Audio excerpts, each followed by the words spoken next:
Hello everyone, good morning. কেমন আছেন সবাই? আশা করি সবাই খুব ভালো আছেন। আজ হলো রবিবারের সকাল। এখন বাজে সকাল 7টা মতো। চা খেয়ে শুরু করেছি কাজকর্ম অল্প করে। আগের দিনে কিছু ধনেপাতা ছিল, সেগুলোকে ভাবলাম বেছে নিই, নাহলে নষ্ট হয়ে যাবে।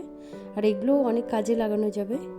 বিভিন্ন ধরনেরই ধনেপাতা দিয়ে সব কিছুতেই ব্যবহার হয়। ধনেপাতার বড়া, তারপর হচ্ছে সবজিতেও লাগে। তো সকাল সকাল ওগুলো করে নিয়ে স্নান করে নিয়েছি এখন। তারপর তো সারাদিনে অনেক কাজ আছে, টুকটাক করতেই হবে। আর স্নান করে একটু ক্রিম না মাখলে তো এখন শীতের সময়, তাই একটু ফ্রেশ হয়ে নিচ্ছি। তারপর শুরু হয়ে যাবে রান্নাবান্না। আজকে বানাবো একটু দেশি চিকেন, যেহেতু আজকে রবিবার, স্পেশাল কিছু তো করতেই হবে। তার জন্য কড়াই তেল নিয়ে নিয়েছি, সর্ষের তেল দিয়ে বানাবো আজকে রান্নাটা। আর তেলের মধ্যে একটু চিনি, একটু পেঁয়াজ দিয়ে দিয়েছি, কারণ রঙটা ভালো হবে। আর চিকেনগুলোকে আমি সব সময় লেবুর রস মিশিয়ে মাখিয়ে রেখে দিই, যাতে চিকেনে কোনো স্মেল আসে না। আর এখানে যে কাঁচা লঙ্কাগুলোই পেকে যায়, লাল লাল হয়ে যায়, সেগুলোর সাথে রসুন, আদা, একটু গোলমরিচ, জিরে, ধনে আর হলুদ আর লবণ নিয়ে নিয়েছি। দিয়ে এগুলোকে এখন কড়াইয়ের মধ্যে দিয়ে ভালো করে মশলাগুলোকে মিশিয়ে নেব।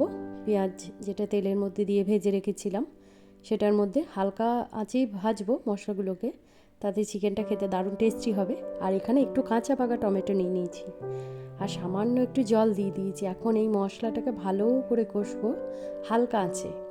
তারপর যে চিকেনগুলোতে লেবুর রস মিশিয়ে রেখেছিলাম মাখিয়ে, সেগুলোকে একে একে দিতে থাকবো। আর যে কোনো চিকেন বা যে কোনো মাংসই বেশ ভালো করে যদি কষা হয়, তাহলে তার স্বাদটা পুরো অন্যরকম হয়ে যায়। আর এখনই এর মধ্যে দেখেছেন কালারটা কত সুন্দর হয়েছে। এটা কিন্তু কোনো গুঁড়ো মশলা দেওয়া হয়নি এখন অবধি, যা হয়েছে শিলনোড়াতে বেটে মশলাটা দেওয়া হয়েছে, তাতে স্বাদ কিন্তু অন্যরকম হবে চিকেনের।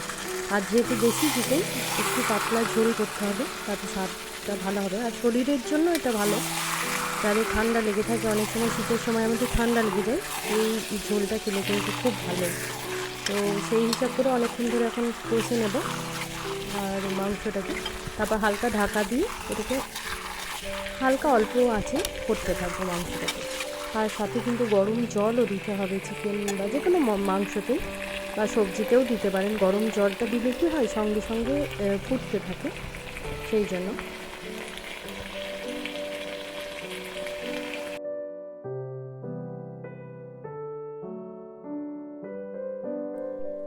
আর এখন হালকা ঢাকা চাপা দিয়ে রান্না করেছি, জলও অনেকটা কিন্তু বেরিয়ে গেছে।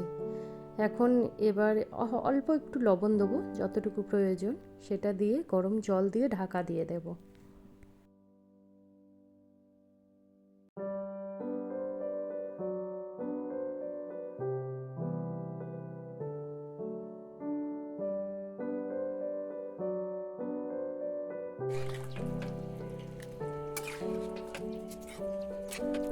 আচ্ছা, তো চিকেন তো এখন ফুটে গেছে,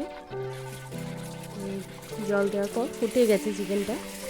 এবার সাইডে আমি একটু গরম মশলা বেটে নেব, আর বেটে নিয়ে সেই গরম মশলাটা শেষে দিয়ে দেব।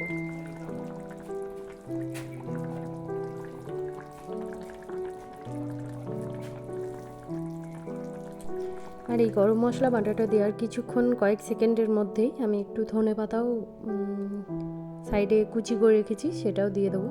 যেহেতু শীতকাল, এখন ধনেপাতার গন্ধটাও খুব সুন্দর লাগে। তো ধনেপাতা দিয়ে গরম গরম নামিয়ে নেবো মাংসের ঝোল। আর শুধু ভাত করেছি, আর কিছুই করিনি। তো আমার ভিডিওগুলো কেমন লাগছে আপনাদের অবশ্যই জানাবেন, আর সবাই পাশে থাকবেন, চ্যানেলটাকে একটু সাবস্ক্রাইব করে দেবেন। আজ আসি, আবার দেখা হবে অন্য দিন অন্য কিছু নিয়ে। তো ততক্ষণ টাটা।